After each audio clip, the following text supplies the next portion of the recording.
menerima materi, kita bisa menerima materi dengan baik. Silakan kepada ketua kelas untuk memimpin doa. Sebelum kita masuk pelajaran, kita berdoa dulu, doa mulai. Doa selesai. Alhamdulillah. Hari ini ada yang tidak masuk? Ada? Kayaknya ngambil sepuluh ini. Oh, kenapa? Sakit ya? Oh, nanti Rahma kenal Nabila? Punya kontaknya? Nanti dihubungi ya, ditanyakan Nabila sakit atau berhalangan hadir karena apa. Tapi berarti ini dia tidak ada keterangan ya? Ibu cek kehadiran dulu ya. Bila Soliha, hadir Ibu. Rahma Syahidah, Rizka Sunatriani, hadir Ibu. Rian Rahmatullah, Hadir Bu. berarti yang tidak hadir Nabila Saputri ya.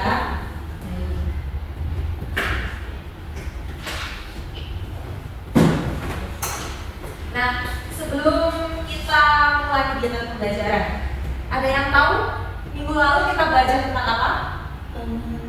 Saya Bu, Silakan Dila. mengenai misi. Betul sekali. Tapi lebih lengkapnya kita belajar mengenai unsur-unsur dalam teks puisi. Tuh. Nah, ada apa saja unsur-unsur dalam teks puisi? Bu, Silakan kalau Rahma. sekarang unsurnya ada dua, unsur intrinsik dan juga ekstrinsik. Baik. Jadi ada unsur intrinsik dan ekstrinsik. Dari unsur intrinsik itu ada apa saja lihat?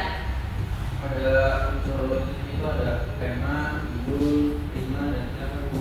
Bagus. Jadi unsur intrinsik itu ada tema, irama, dan lain sebagainya ya. Nah, kalau unsur ekstrinsik, siapa namanya?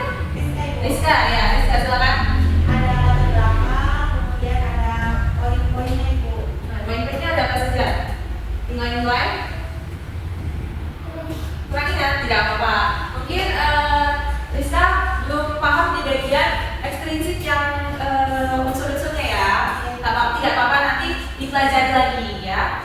Nah, di unsur-unsur itu ada intrinsik dan ekstrinsik. Di unsur intrinsik ada tema, ada judul, kemudian ada apa lagi kan? Irama. Ada irama, ada apa lagi?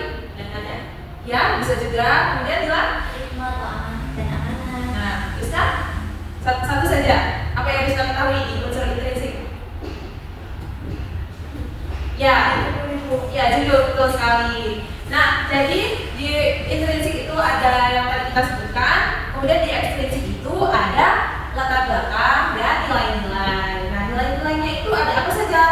Ada yang bisa menyebutkan? Silakan, Bila. Seperti nilai-nilai kehidupan, kemudian nilai-nilai itu kayak pesannya itu nggak Bu, yang dapat kita ambil. Ya, betul sekali, Bila. Nah, jadi unsur ekstrinsik itu berkaitan dengan nilai-nilai. Nah, hari ini Ibu akan memberikan materi mengenai teks puisi, masih teks puisi ya. Tapi kita akan mempelajari mengenai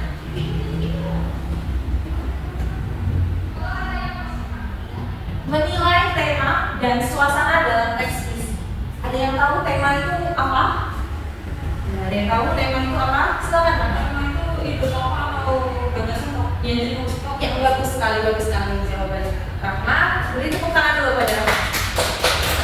Nah, jadi betul, tema itu berkaitan dengan ide tokoh. Nah, apa saja tema-tema yang kalian ketahui? Ada yang tahu? Tema itu apa saja? Yang kalau kalian menonton film atau drama Korea tuh, kalian suka genre apa atau tema apa? Action. Nah, Rizka apa? Cintaan. Bila? Akan tua di hidup perjuangan. Nah, Masya Allah ya nilai ini. Kalau Rahma? Action. Berarti suka yang yang bertarung berkelahi gitu. Ya, kalau ya komedi, mau jadi komedi ya? Stand up komedi. Ya, itu tadi genre-genre tadi itu juga termasuk ke dalam tema ya. Nah, kalau tema dalam puisi ada yang tahu? Salah satu tema dalam puisi yang kalian pernah baca puisi? Nah, puisi seperti apa yang kalian baca? Yang romantis itu. Ya, romantis ya. Nah, salah satunya itu ada romantis. Kemudian nanti bergantung kepada jenis puisi yang kalian baca gitu. Nah, Tadi itu tema. Lalu sekarang suasana. Suasana itu ada yang tahu apa itu suasana? Kondisi. Apa dia? Perasaan. Ya, bagus sekali jawabannya. Tapi mungkin kurang lengkap ya. Jadi kalau suasana itu berkaitan dengan perasaan. Nah, perasaan itu hal yang kita rasakan, ya kan? Kalau kita sedih, kita merasakan apa?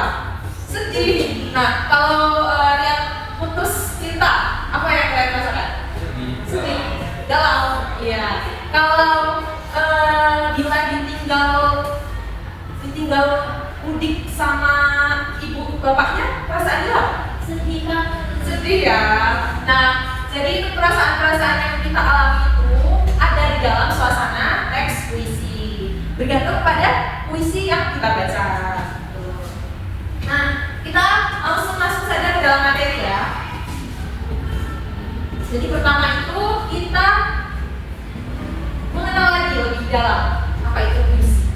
Nah, ada yang bisa membacakan? Silakan Krista.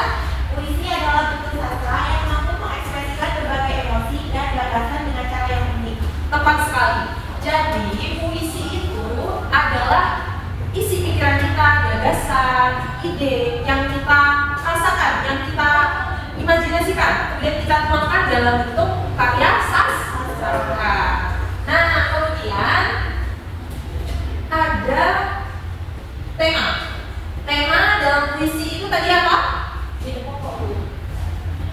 Ya, tema dalam puisi itu ide pokok. Ide pokok dan gagasan dan ide pokok. Jadi kalau di tema itu kita fokus kepada apanya? Kepada ide. Jadi ketika kita membaca teks puisi, kita fokus untuk menganalisis temanya itu berdasarkan ide pokok dan gagasan.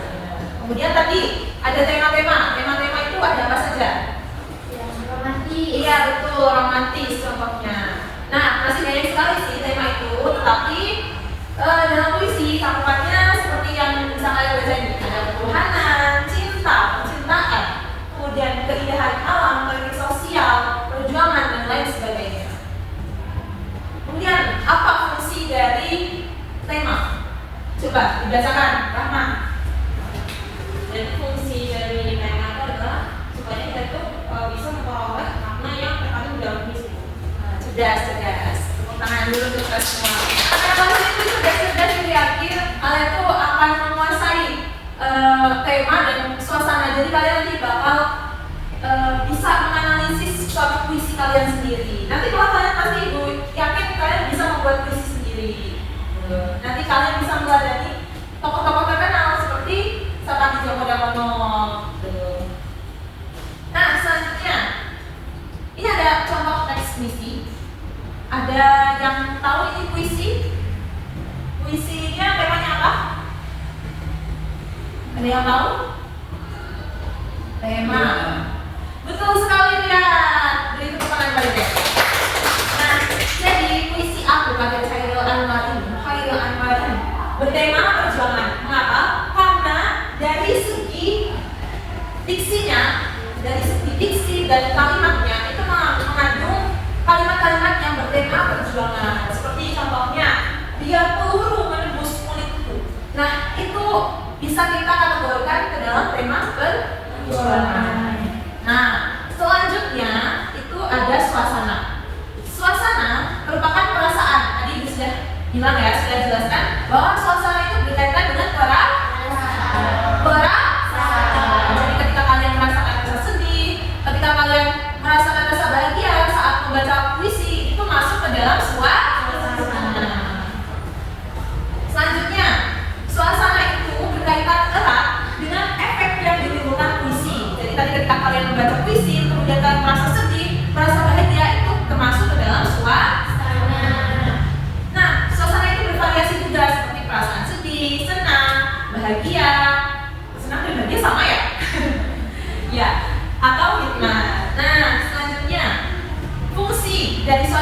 tidak jauh seperti fungsi tema. Nah, fungsi suasana itu sama-sama untuk memperoleh makna. Jadi tema dan suasana itu fungsinya untuk memperoleh makna. Ketika kalian membaca teks puisi, itu kalian kan menganalisis bagaimana maknanya supaya kalian paham dengan apa yang disampaikan oleh pengarang puisi. Gitu. Sampai sini ada yang belum paham? Ya, Mas, silakan. Jadi terkait suasana sebenarnya timbulnya itu setelah atau saat membaca. Ya, baik. Ada lagi yang mau bertanya? Ada yang belum paham? Baik, Rahma. Tidak apa-apa, Rahma belum paham. Nanti akan bisa, Ibu akan jelaskan ya. Jadi suasana yang timbul dalam ketika kita membaca teks puisi itu kita dapatkan setelah kita membaca teks puisi gitu. Jadi ketika Rahma membaca puisi, kemudian Rahma membacanya dengan mendalam, biasanya Rahma akan mendapatkan suasana dalam teks puisi itu. Ketika Rahma membaca puisi, misalnya puisi Aku Ingin karya Sapadi Djoko Damono, ini kan bertemakan percintaan ya. Nah, di tema percintaan ini, ketika Rahma membacanya, Rahma akan merasakan suasana yang romantis, senang, terharu, seperti itu. Bagaimana Rahma? Cukup?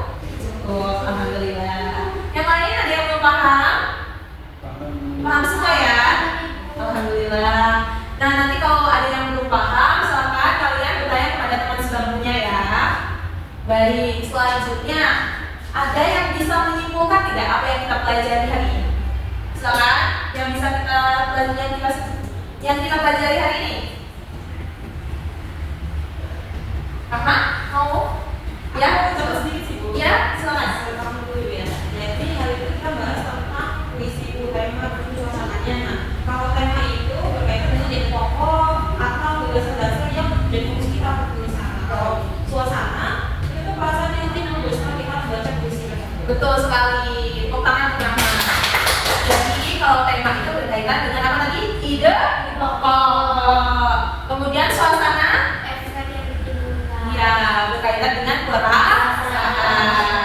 Nah, tadi itu adalah materi yang Ibu sampaikan hari ini.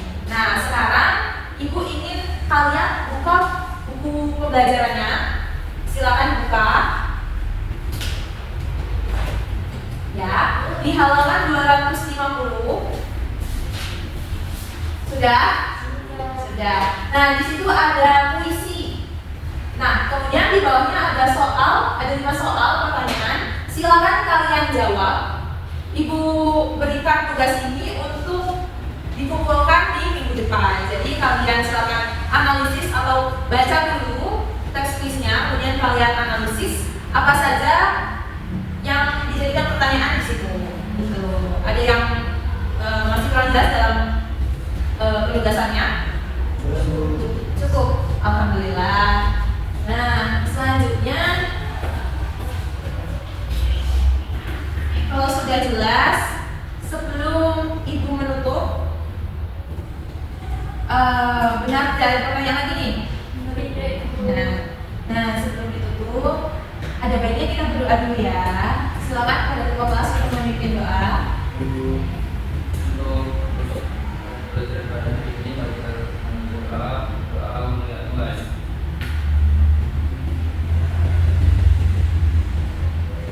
Doa selesai. Nah, itu tadi adalah kegiatan kita pada hari ini. Ibu harap kalian mengerjakan tugasnya dengan maksimal, karena deadline-nya masih minggu depan ya saat pembelajaran. Kemudian Ibu harap kalian senantiasa sehat supaya nanti dalam kegiatan-kegiatan berikutnya di pembelajaran kalian dapat menerima informasi dengan baik. Nah, sekian dari Ibu. Apabila ada kurangnya, Ibu mohon maaf. Wassalamualaikum warahmatullahi wabarakatuh. Waalaikumsalam warahmatullahi wabarakatuh. Terima kasih, Bu. Sama-sama, anak-anak. Silakan kalau ada yang mau ke kantin. Jangan lupa makan. Jaga kesehatan ya. Nah, Ibu pergi dulu. Ya. Assalamualaikum warahmatullahi wabarakatuh. Nama Nama saya Riyad Rahmatullah sebagai observer lisan dari calon guru yaitu yang bernama Alifia Desi Nuraini dalam keterampilan menjelaskan. Yang pertama poinnya yaitu adalah kejelasan.